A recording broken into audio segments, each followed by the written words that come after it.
have a seat. We'll get going here. I'm finally getting around to part 2 of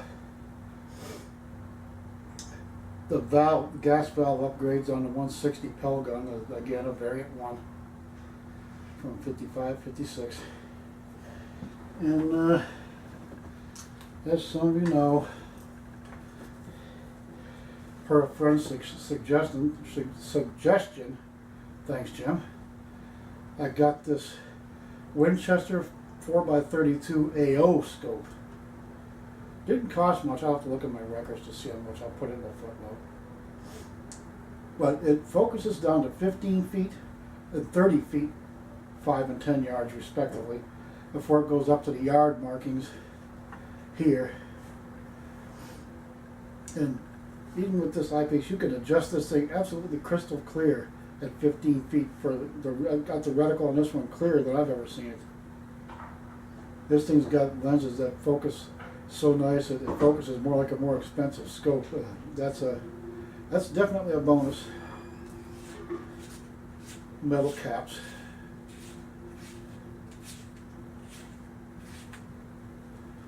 And it's got the little rectangular finger knobs for the adjusters, and these got real nice click positions. Nice sharp little click.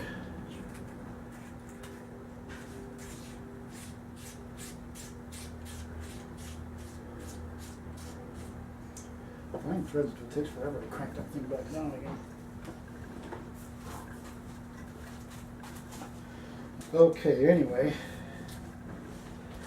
here in the bag from archerairguns.com is a valve, the upgraded valve for the 160, 167, blah blah blah, modified. It's called a XP tuned valve.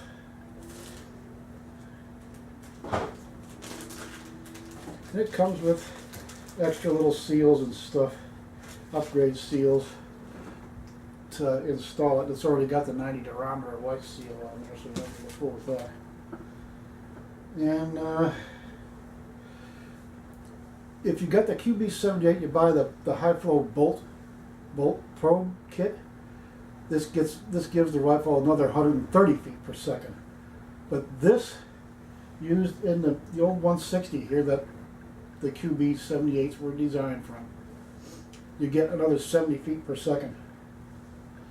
And I polished up this part here and this little cylinder part here that sits on a ridge right down here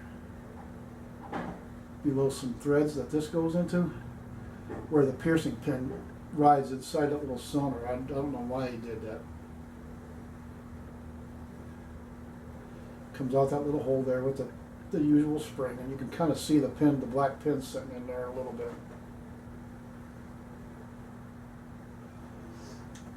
And I got a right there, I don't know if you can see it, you'll see it in the close-up pictures, some score marks. I used some Scotch-Brite green pad, polished it up, and then I used some 400 or 600 grit emery paper. I'm going to go up to 800, 1,000, maybe 1,500. Try to smooth that shaft out, so it's butter smooth in this little hole here.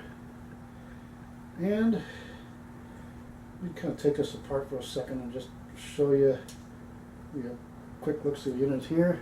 There's the piercing pin and spring inside that little cylinder that goes inside the valve body here. And I can feel the scoring marks on it. I had it smooth and then tried to smooth it out more and it got rougher again. Anyway, there's the valve stem.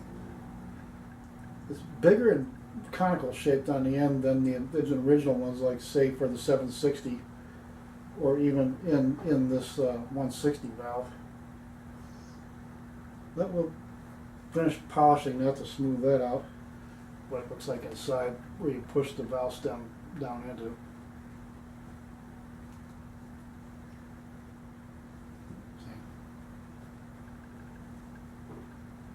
Okay. Now, oops. you go to install this thing in the gas tube. I'll show you in a second. Leave it a couple turns loose because it goes in like that. This sticks through that thick washer in the middle of the pump, the gas tube, where that mounts the stud and this knurled knob that holds the action in the stock. Is you got to decompress the seal to push the thing down in there. Everything with this threaded hole facing down like that, and the non-threaded hole, which is the gas port, facing up. Let the gas go through in front of the bolt probe and all of that. And I got a tool I'll show you again that I made to stick in that slat there.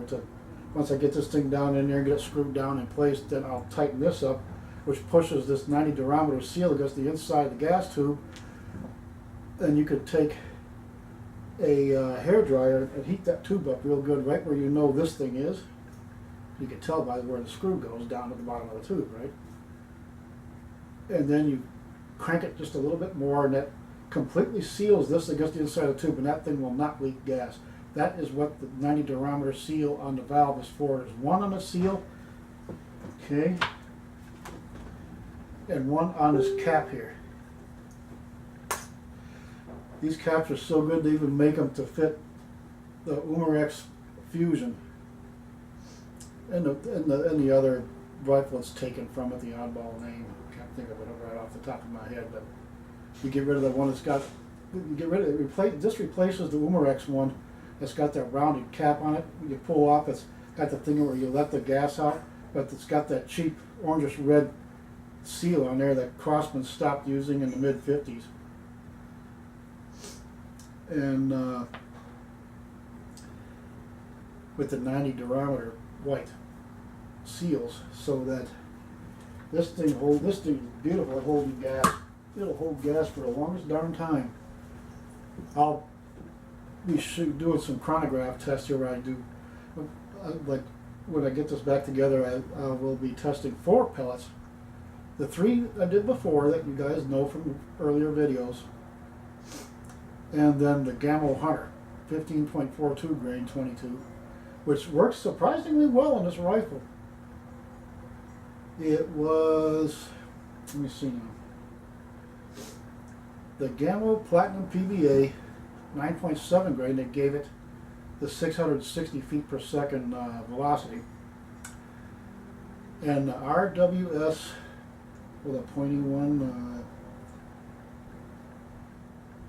but anyway, the pointed one that's like 14.5 grains at 11.71. The field line, RWS field line.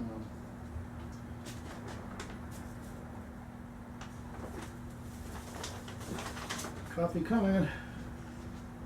Oops. Okay. Anyway, those field line pointy pellets just work really well in that thing. You call a turkey, and even in 25-30 yards, you put that pointed RWS pellet in this 160, and you're going to smack his head hard, guaranteed.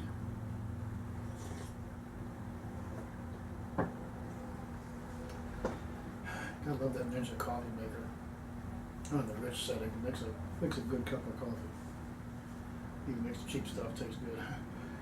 So anywho, we got the replacement valve in there now, and as I said, the Gammo Hunter gave a new high of 11.76 foot-pounds of energy,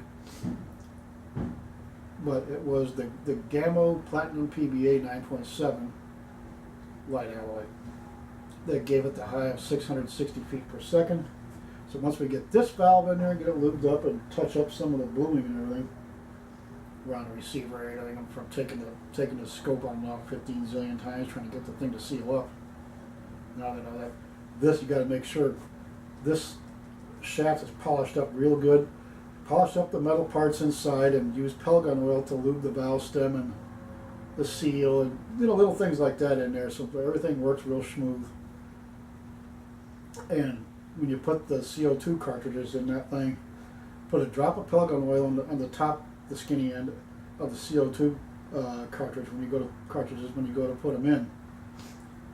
That mixes with the gas, so part of it liquid at 900 psi, and that lubricates the innards and keeps this thing from getting sticky. You've got to keep this working smoothly. All the new fancy Viton seals and all that in the world ain't gonna matter if you don't keep this thing metal and this thing polished up and oiled where everything works smoothly. That's the key. It took me a while to learn that one, and I got to touch up the bluing as a result. And another thing, like with those 760s, you got that plastic piston thing. Some are long and some are short. If it uses a long one, use a long one. If it uses a short one, just use the short one. Changing them doesn't make it work better. I messed up an absolutely perfect bluing job on the 760D Pump Master doing that. I finally got one letter perfect, but the one I was going to give my brother. But that's another story. We're going to get back on the Pellgun here and work on that while we wait for the rest of the parts and tools and whatnot to come in to get started on the Model 70. That's going to be my best one. I'm going to learn to do checkering here, just so I can change it from what I now know. The Crossman Model 70, that is, was copied from the Winchester Model 70 base model called the Ranger. Had a beechwood stock and no checkering. Sounds familiar, doesn't it? So we're going to change it from the Model 70 Ranger to the Model 70 Standard. Won't be the deluxe one. I can never remember what they called the deluxe one with the better wood, the checkering that went all the way around, and can't physically do that on this particular Model 70 the way it's put together on the bottom of the stock. So Model 70 Standard it'll be. Then I got to scale down the checkering, the size of the checkered fields to fit the rifle from where I see it fits on the Winchester. I might even do some checkering on this one. They look nice, I think. Oh, there's there's another kind of wood they use on the Winchester Model 70 Standard and the deluxe one. I forget. They had an odd name for it, but.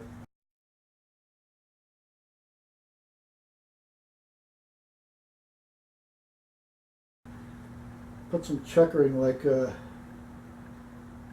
deluxe model checkering around here where it goes all the way around to the other side there, and from here and goes all the way around the pistol, it goes all the way around the grip here.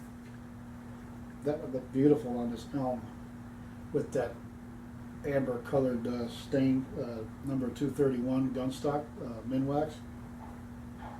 The old Minwax oil stain. And here's a side nobody looks at too much. Look at the beautiful grain on that side of that gun stock. Isn't that beautiful? It's all oil too. And about 6.7 pounds. And you know that the Model 70 Crossman is lighter than that one? Lighter by about a pound, I would say. I gotta get batteries for my scale so we can actually, once the rifles are all set up, we can weigh them out and see how that works. But anyway, we'll do some more work we'll start working on that valve before we take the rifle apart to exchange the valves and touch up the bluing, and once we get the thing all back together we can let it sit over there for a couple of days. Oh, by the way, a few days ago I sent out the stock for the Remington 725 BTR to Mid-Ohio Hydrographics to get it dipped in that Realtree Edge film. I had to pay an extra $20 just for the Realtree Edge. You have to pay for the copyright. He passes that on to you basically. He signs $100 for doing the job, and they'll mask off those dimpled areas that have the outline around it on that plastic stock. For the foregrip, pistol grip, the little logo with the R on it under the grip, and the trigger guard will all be masked off to stay black, to match the black rubber butt pad. So look a little more factory in my mind. I thought that'd trick it out real nice. And we'll do some testing on the 725 as well. I've got an idea from one of the guys on GTA that I'm going to try. It's like sideboards for the lights on the Caldwell unit. Works real great for him. Even the 177s will test. So we'll see how it works. But for now, let's get to it. Okay, here you can see there's a little bit of a burr around the back half of the valve stem there. I was trying to polish it with 600 grit emery paper, wet or dry. And it's a little smoother, but I don't know, I'm just having trouble getting that out of there. And I use the green Scotch pad on that and the bare exhaust valve here, just trying to clean things up a bit. And put it back together just to kind of check and see how smoothly the stem moves in the exhaust valve. That's the hold down screw hole there. It goes on the bottom, you can see. And here's a thing, it's like a little cylinder for the piercing pin and spring to go inside that XP valve. I don't know why it uses that. The modified valve, it just had a black metal tube. But anyway, here I polished the valve stem, the steel part, with 800 grit. A little closer there. It's starting to get rid of that scoring that goes around there. Chatter on a tool. And 1,000 grit, starting to look a little shinier, but I can't get that doggone scoring out of there. Pretty deep. And 1,000 grit. Looking pretty good. And here finally 1,500 grit. I didn't want to go beyond that because it has a little bit of wobble to it already. But trying to polish all that nastiness out of there. Okay, after polishing this shaft here with up to 1,500 grit emery paper. Oops, dang it, sorry. 1,500 grit emery paper.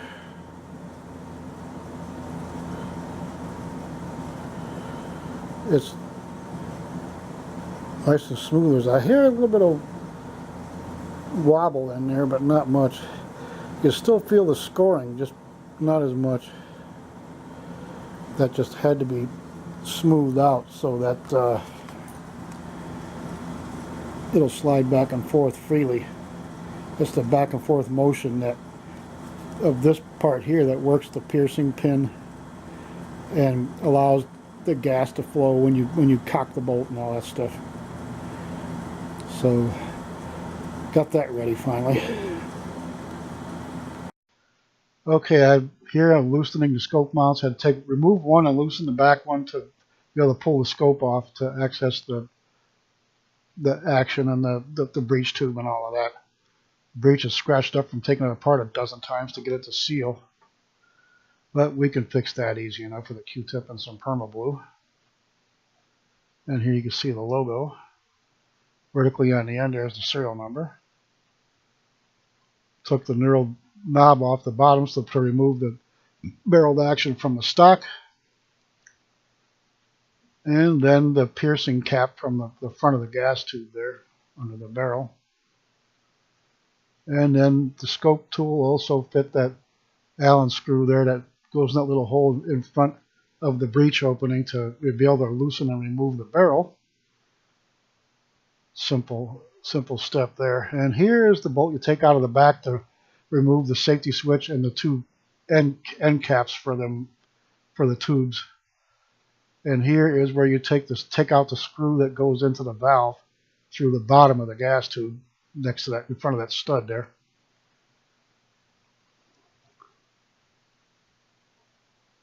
And then pull out the safety switch and the two end caps from the breech and gas tubes. And here is the barrel, gas tube, breech, and barrel spacer in the middle there, all taken apart where you can see it. And here's the steps in the breech cut in the breech end of the barrels, which doesn't use sleeves, but I mean seals like the QB78 does. There you can see that barrel spacer. And here the breech screw and that tube washer comes out. It's a flat washer till you put it in, and it gets pushed into a bowl shape due to the chamfer in the breech there for it, so that it doesn't drag on the bolt. And here's the pins in the bolt probe. More on that later. And here is the seal that goes in the hole in the back of where the bolt and everything goes. I can't say it. My mind's going blank. And here's the pins. The round pin goes in front. Square-headed pin goes in the back in the cocking piston. More on that later. And here's basically a shot of everything. See the slots in the bolt probe for the pins. And here is the replacement gas valve removed with a hammer piston spring and all of that.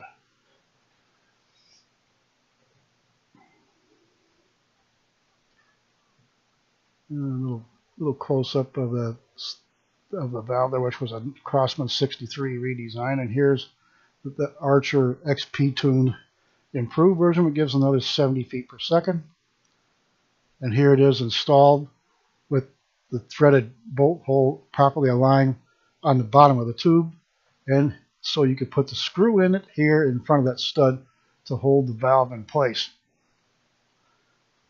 And here's the long dowel with the eyelet on the end I used to tighten the body of the valve down from inside in front of the tube like this. See the whole thing there. That screwdriver is only about 8 3/8 inches long. It's not long. I do about a good 10-inch long screwdriver to reach down in there. And again, here's the pins in place. Square pin goes in the back of the tube, and a cocking piston there. Round one goes in the hammer piston in front or on the right. And here's a better look at it so you can see the shapes of everything a little better. Fairly straightforward. And here's that breech gasket in place in that hole on the right there. The hole on the left is for the screw. I mean the gas port rather, I'm sorry. That's the top of the tube. So this screw goes in the back, and the gas tube with the seal on is actually in front of that. And here is the whole schmear properly reassembled. And the two plugs in the back and the safety switch, which goes on the bigger plug on the left. That goes on the bottom tube, the larger diameter of the tube.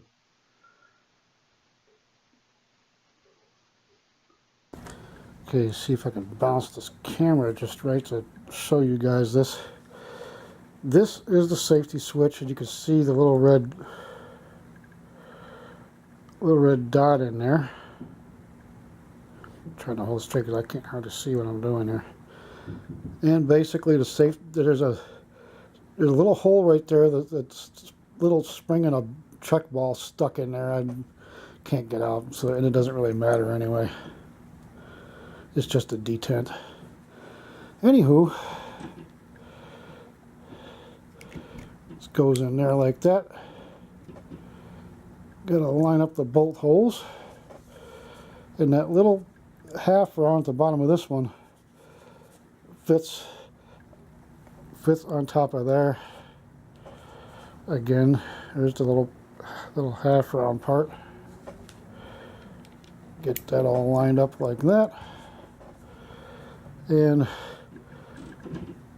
re-blued that bolt there. That was looking pretty good until I messed it up with a screwdriver. Anywho, that goes in like that, and we'll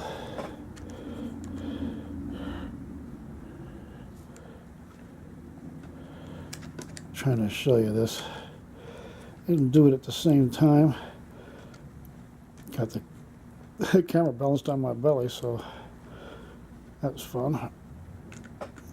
And these screwdrivers are nice here. That came with the Umarex cable barrel cleaning kit. I don't use the cable, but the tools are darn handy. Okay, got that tight.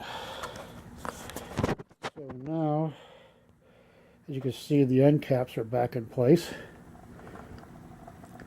And you can see here Let me see if I can balance it to show you. That's the cocking piston with the shaft on it that's machined into it for the hammer spring here, and here's the hammer piston. The bolt's back, but it would push this against the valve stem, which is, you can just barely see sticking out right there in the middle, in front of a big thick washer about the width of my finger, and it goes inside here that this mounting stud to put the action into the stock goes in. And this is the hold down screw for the valve, which is in here. Okay, so that's that. Let's see now. Got the bolt working real nice. And right in here you can see where that breech screw and that disc-shaped tube lock washer went in. It's a flat tube washer until you tighten the screw down. It gets kind of a disc shape because of the chamfer under the screw here, so the screw doesn't drag on the bolt probe. And here we are getting ready to slide the barrel back into place and put the Allen lock screw back in. Everything was shown with the barrel spacer in their relative positions. And here it is all put back together with the barrel. Oh, the little plastic thing under the barrel that's between the two. It's a kind of a spacer that holds everything, holds the two apart with that Allen screw tightened down. And with the action back in the stock, you can see that stud, that about 2-inch long stud sticking down there that this knurled hand nut goes on that you hand tighten to hold the whole thing together. And the piercing cap screwed back on the front for now. And it's basically all back together, and next thing we'll do is touch up the bluing and let it sit for a day or two before we reassemble and test it. So we'll get to that presently. And here we see the flip side after I've touched up the bluing and oiled it. Gotta let it sit. Looking really good. Gotta love that sheen. And here's a close-up of where the logo is on the receiver, the left side of the receiver, that is. Couldn't get it as dark, the spots dark as I wanted, but dark enough where they blend in better anyway. And here it is, all cleaned up with the scope back in position and aligned. It just looks pretty. I love it when it's freshly cleaned and everything. It just looks beautiful like that. And the logo with the scope mounts in place, it covers part of it, but you can still see the numbers. And again, the flip side with the scope in place. That's just pretty rifle. Okay, well, ran into complications. I did a pre-test of those blinders I made for the sides of the chronograph that hangs from the base of the lights down there to kind of block all this extraneous light from the sensors. I got a couple air tubes and that was it, in 3 different calibers. So I started putting the email to my PayPal in the description below. So if y'all want to donate a little bit, every little bit helps. I've been retired since '07. I just, doctor bills and everything going up and everything, I just can't afford it anymore. And I need help because that G2 shipping and all is going to be the better part of $200. I got the original Caldwell unit, not the G2, the other one, but the right side up looking one. And Vattenfeld Technologies sent me enough parts that basically I wound up building another one, and it got where it doesn't work either. In my situation, it's the southern facing room and a lot of extraneous light sources. From the side lights on the front doors to the windows behind the camera to the lights and the monitor and all that. Just I can't shut everything off or get pitch black in here and make that dumb thing work. So I'll sell both complete setups to to whoever wants them that has a better situation where they'll actually work.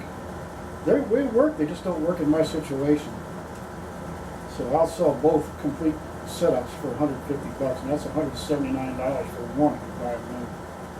They're one's from March 29th of this year, and the other one is from September 19th of 2016, the original one I bought. So they're up for grabs. But I need help. There's some donations here and there to help get the tools and parts and stuff to keep these videos going. I got enough seal kits for a couple of the 760s yet, and the Model 70. I have to practice my checkering.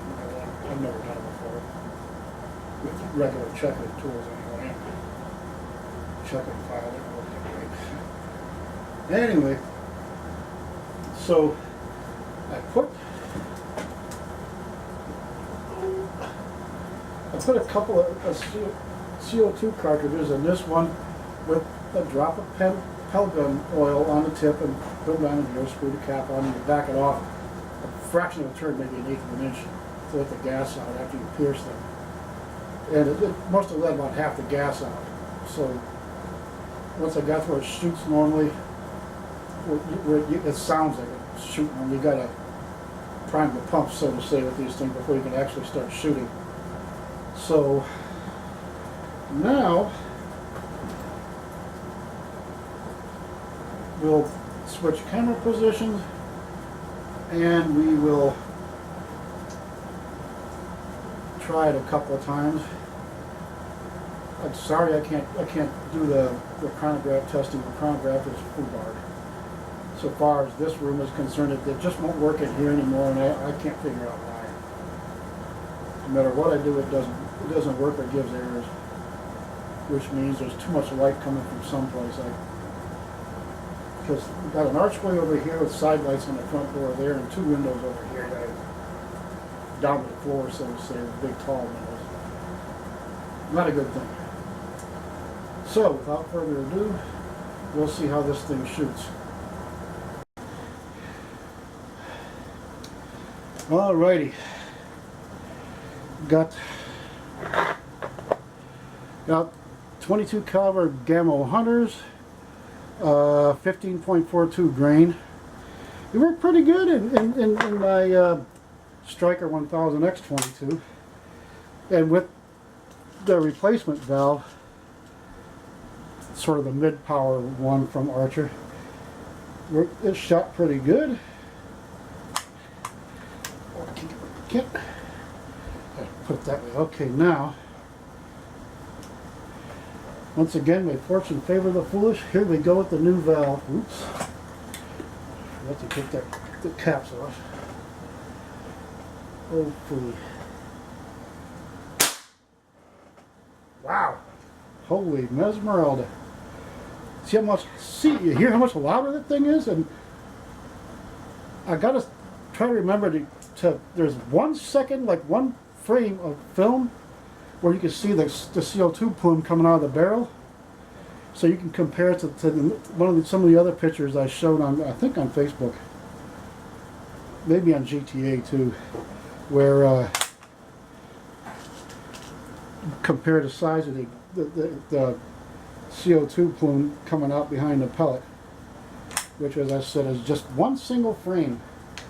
So even a movie maker, you got to use the arrow with the little line behind it, to single frame forward and backward till you nail that one frame of film where it shows that plume. I thought that was sort of cool. Well, it gives you some indication of the gas used, to my thinking. Besides, I get to shoot a bolt action. Good old bolt action, just like when I was a kid. Excellent.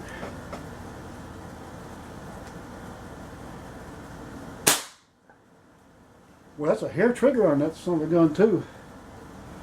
I know I got that thing back together good, but sheesh. Yes.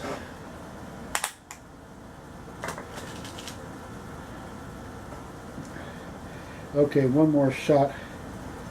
And then I better stop pushing my luck, because I might have leaked at least half the gas out when the exhaust valve stem gets stuck like I told you. I oiled it and everything, but it's set for a better part of a week until I finally just said screw it.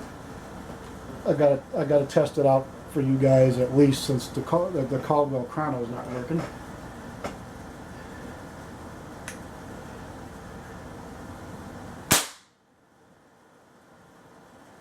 That's definitely louder. That thing cracks with some authority, but it still don't kick. I don't think it kicks any harder than a 22 short, but it sounds more like a 22 long now, if you really want my honest opinion. Ow, ow. Okay, one more. Gotta have one more.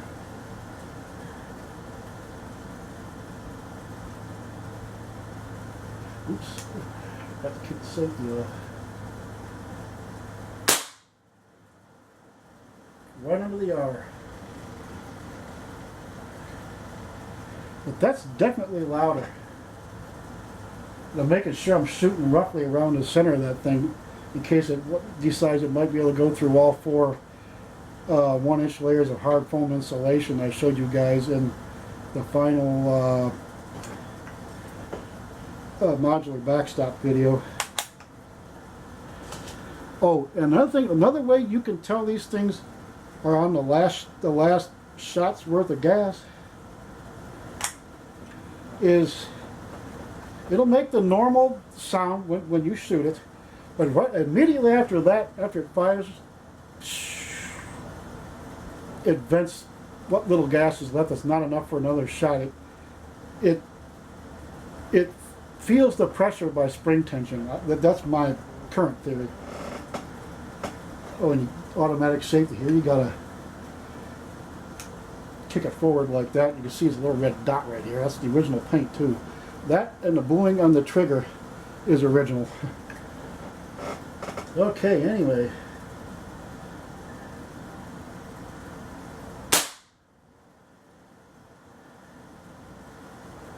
Yeah, a little low on that one, I think.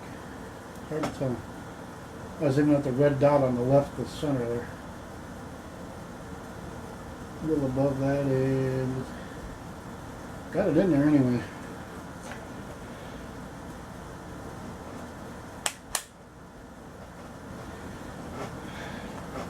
Well, it's not kicking any harder, but it's definitely a bit louder, and there's a bigger plume of CO2 behind the pellet. What I see in the target backstop got sprayed with oil, no matter how much I dry patched that barrel. But she's shooting really good. I can't wait to get a new chronograph. I need the G2. It's made for air rifles and paintball guns and such. These other ones aren't working with it anymore. I can't figure out why. Lighting conditions don't seem to matter.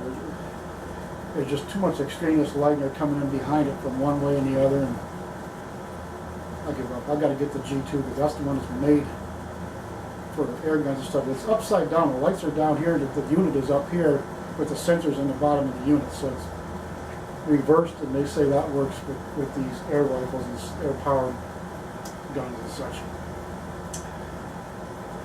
So I think there's a lot of crack to it for them Gamma Hunters. The 22s are 15.42 grain. And nice if I put the Gamma Platinum PBA back in there, the 9.7 grain 22, just to, because that's the one I used to get the high velocity marks and stuff. But the Gamma Hunter and the RWS I forgot the name of it, the pointy one, are the ones that gave the highest FPE. I can't wait to get enough money up to get a new unit so I can catch up on all my testing and chronograph stuff. So my PayPal email will be in the bottom, down below in the description. Do I want to donate to the cause and help me catch up on things again. Still working on how to get a vehicle to get out and get some hunting videos and a couple of GoPros with a headband thing, or maybe that one like Deer Meat for Dinner uses that puts it in the middle of your chest. That might be cool. I'm kind of trying to make up my mind which one would work better. But be that as it may for now, good Lord willing, the creeks don't rise. We'll be back.